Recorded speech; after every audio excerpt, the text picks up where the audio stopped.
Собирающая линза с фокусным расстоянием f равное 6 см дает расходящийся пучок света, причем угол между крайними пучками луча 2 альфа равняется 90 градусов. Найти расстояние d от точечного источника света до линзы, если ее радиус равен 3 см. Схема задачи представлена на рисунке. Точечный источник S преображается в точку S'. Согласно ходу лучей, R равняется F малое тангенс альфа, или же F малое равняется R деленное на тангенс альфа. Так как изображение мнимое, то в формуле тонкой линзы член с малым f будет с отрицательным знаком, то есть единица, деленная на d, минус единица, деленная на f малое, равняется единице на f.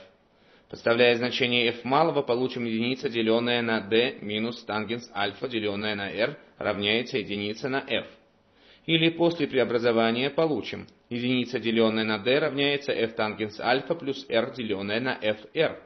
Окончательно d равняется f умноженное на r, деленное на f тангенс альфа плюс r.